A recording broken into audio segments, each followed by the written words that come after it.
Before I get started, I just want to explain a little bit about what I'm teaching at the moment. It's called Strengthening Families, Strengthening Communities. It's a 12-week parenting program, positive parenting program. Average age of my students are 25. I have 8 in my class, although we have the potential to work with up to 16 in the class. So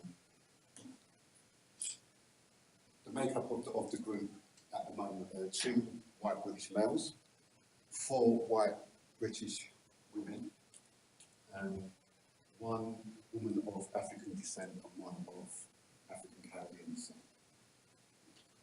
This is basically what the program looks like. Everything that we do over the 12-week program fits into what we call building blocks of success. Along the other side is what we call our process of discipline. So we look at teaching positive discipline to children. Now, with the building blocks of success, as you can see on the bottom block, we encourage and we do a lot of work around ethnicity, culture, spiritual roots and tradition. So in regards to inclusivity, when it comes to the parents' background, we're already doing a lot of that. The diagrams that we use and films that we show and things like that as well. And we encourage our parents to embrace their ethnicity and their culture, no matter where they're from. However, every week, what we usually do is we do a recap session of about 20 minutes of the previous week. It's a 3-hour-long session, so there is a lot for the parents to take in, so we like to recap all of the previous week. What I wanted to do, I wanted to design a revision tool that we could use at the start of the class, or a recap tool. Also, I wanted to there were 2 students within my group that were not participating as much as everyone else when it came to the exercises and the activity. I could see that they got along with everyone in between. They were really friendly.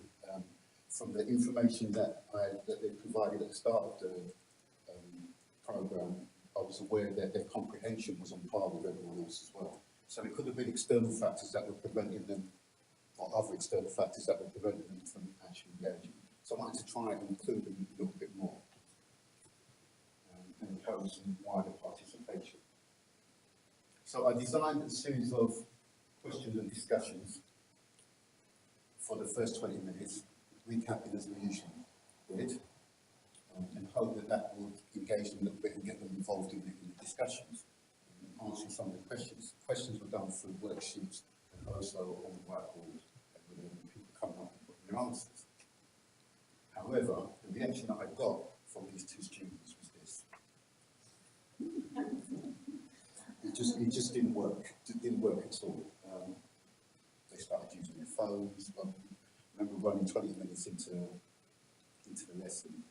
One of them speaks up their phones, texting on the table. It just wasn't working. So I had to keep calm and reflect. The other thing that came out of that particular lesson, that not only those 2 students, but the other students came in and for some reason were very lethargic, saying that, I've just done the school run, I'm really tired, it's too early to start learning, I'm hungry, I haven't had breakfast, even though we were providing tea and coffee. And all of them were just making excuses. So I thought I need to go back to the drawing board and I need to energise the whole group. Include these 2 students, but think about the group as a whole. So I used Cole's reflective cycle, and the reason I used this was because it's very similar to the way that I reflect myself. It's simplistic as well, and it's very easy to read. So I thought, well, I'm going to use Cole's cycle, and what I did was, which you've got in front of you, I designed a series of activities based on what we had done over the previous 5 weeks. And the reason I did it over the previous 5 weeks was because there was a gap between the lesson that I just taught. There was a 2-week gap between the lesson I just taught and the lesson I was about to teach.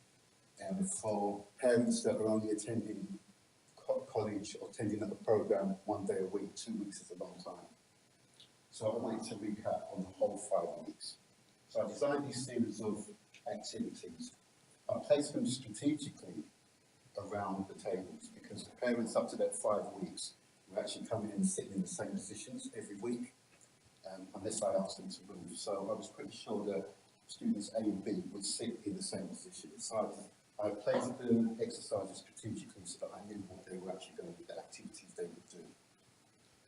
I encouraged, the whole purpose was for them to recap on what they've done, put the puzzles together, and then explain to each other how the puzzles work and how they fit into the building blocks. And I encouraged them to work alongside each other. If they weren't sure, they could pair up, move around the tables, look at different puzzles and correct them if they felt they were wrong.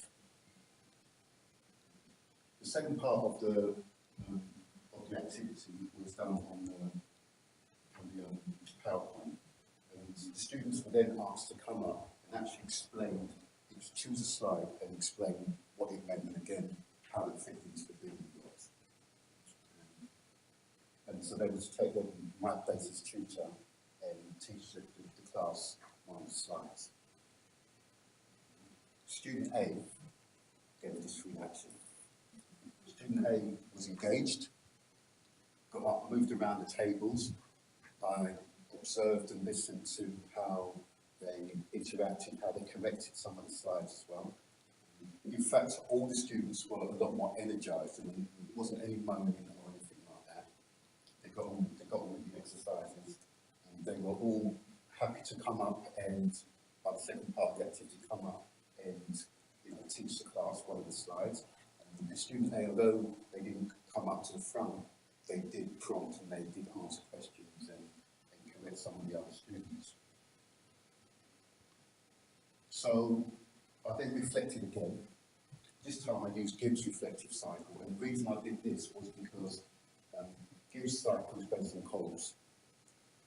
However, Gibbs is a little bit more in depth, and it gives less room for misinterpretation.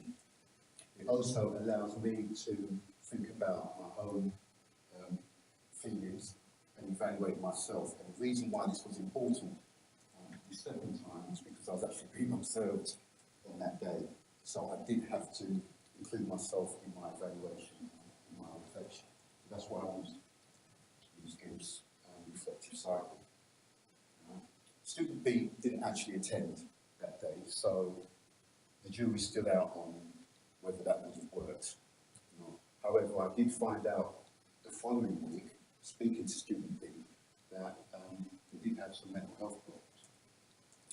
So I was wondering whether that may be one of the reasons why they wouldn't engage as fully as the others. So that's something that I need to look at. So what next? Building on what I've actually done. Creating activities that are going to engage all the students and be inclusive for all the students as well. And make sure that when I do plan, that I'm thinking about not only students A and B, but thinking about the whole 3-hour process and what those students need to get out of that 3-hour lesson. And continued reflecting, just looking at what I've done, how I can improve it, what worked, what didn't work. And I think that's going to be crucial to the next 5 weeks of this program. Thank you.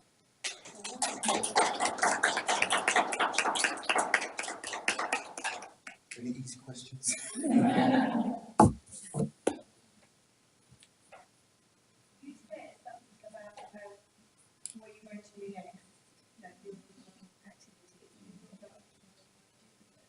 Sorry?